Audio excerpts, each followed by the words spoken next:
তাদেরকে বলি, টাকার গরম, ক্ষমতার দাপট, সম্পত্তির অহংকার, গায়ের জোর, এগুলা রাখবেন কোথায়?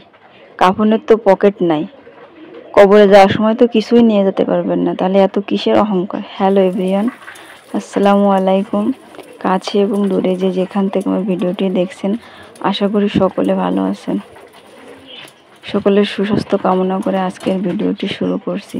যারা আজ আমার এত বড় সর্বনাশ করছে, এত বড় ক্ষতি করছে, আল্লাহর কাছে বিচার দেওয়া ছাড়া আসলে আর কিছু বলার নাই। তার বিচারই হলো শ্রেষ্ঠ বিচার। যে এদিকে সকালবেলায় যে নাস্তা করবো তাই একটু লুডুস রান্না করে নিচ্ছি। গ্যাস শেষ হয়ে গেছে, এই জন্য কাঠের চুলায় রান্না করতেছি লুডুসটা। মানুষের দেমাগ অহংকারের আসলে শেষ নাই। একবার যদি মৃত্যুর কথা চিন্তা করতো তাহলে মানুষের এত বড় ক্ষতি করতে পারতো না। সকালবেলা আবহাওয়াটা বেশ মোটামুটি ভালো। এখন কিছু কাপড় চোপড় ধুয়ে নেব।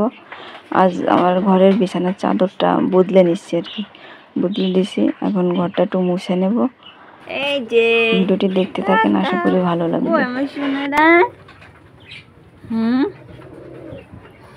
এই একজন ওই যে আর কই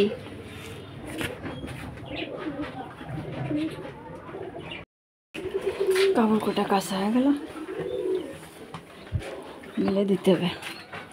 কিছু কিছু মানুষ আছে, তারা নিজেকে অনেক বড়, অনেক দামি ভাবে, ঠিক আছে, অনেক শক্তিশালী ভাবে, কিন্তু তারা হয়তো বা এটা জানে না যে ফুলের সুবাস আর মানুষের গৌরব বেশি দিন থাকে না। এটা যদি একবার ভাবতো তাহলে মানুষের দিনে দুপুরে এভাবে ক্ষতি করতে পারতো না।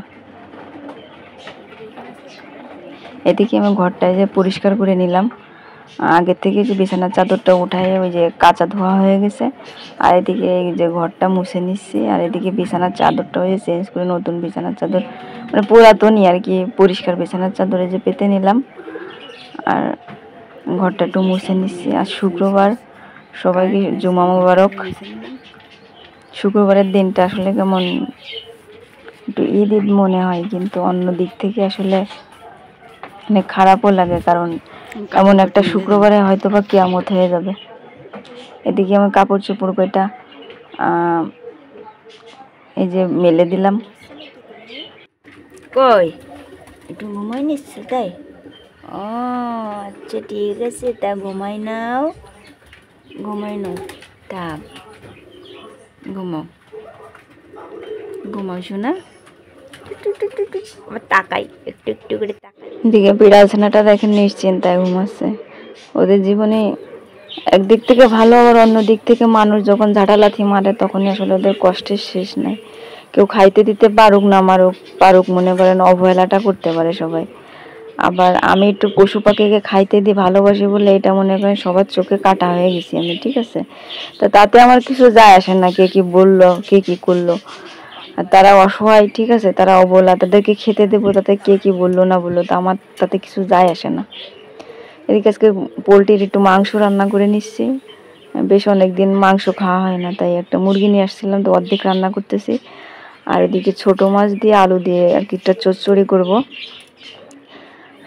আমি এই যে পোলট্রির মাংস মানে পানি ছাড়াই আর কি একদম ভাজা ভাজা করে নিই, প্রথমে একটু কষিয়ে নিই ভালো করে, নিয়ে তারপরে যে পানি দিয়ে, অল্প করে পানি দিয়ে, তাই মনে করো মাখা মাখা ঝোল রেখে আর কি না। ওইদিকে যে বিড়ালের মাছ নিয়ে আসছিলাম, যে মাছ কটা কোটা হয়নি, ওদিকে রান্না হচ্ছে, আর এদিকে মাছ কটা কুটে নিয়ে কিছু মাছ এখন আর কি বিড়ালের জন্য ভাজবো, বিড়াল আর কুকুরের জন্য, আর হচ্ছে বাকিটা ফ্রিজে এখন রেখে দেব। ভিডিওটি দেখতে থাকেন, আশা করি ভালো লাগবে। ভিডিওর কোথাও এক বিন্দু ভালো লেগে থাকলে একটা লাইক দিয়ে আমার চ্যানেলটি সাবস্ক্রাইব করে দিয়েন। এদিকে এই যে মাছগুলো, এগুলো এখন বিড়াল কুকুরের জন্য ভেজে নেব। আর এদিকে মাংসটাও হয়ে গেছে, এখন নামিয়ে নেব। একটু লবণ হয়েছে কি দেখবো, দেখে তাই নামিয়ে নেব। আলু আছে তো, আবার ঝোল টেনে নিবে না। আর এটা হয়ে গেলে তারপর মাছটা ভাজবো, ভেজে তারপর হচ্ছে মাছ ওই চচ্চড়িটা বসিয়ে দেব।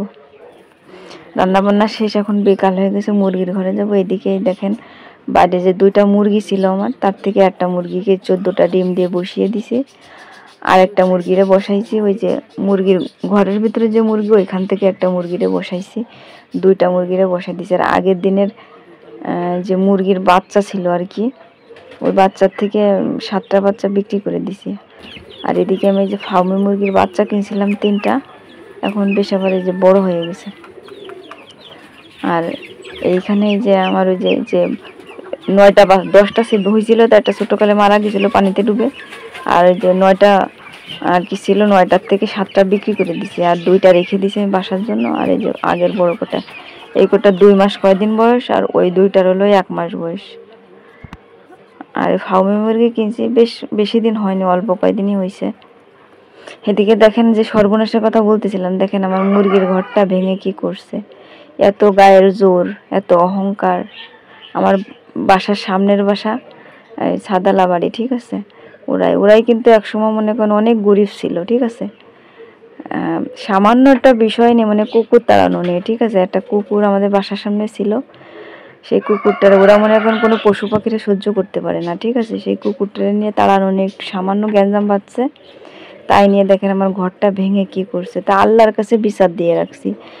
মানুষ কি বিচার করবে? মানুষ হলো বেঈমান, ঠিক আছে। মানুষের কাছে কিসের বিচার? মানুষের কাছে কোনো বিচার চাই না, আল্লাহর কাছে বিচার দিয়ে রাখছি, সেই তার বিচারই হলো শ্রেষ্ঠ বিচার।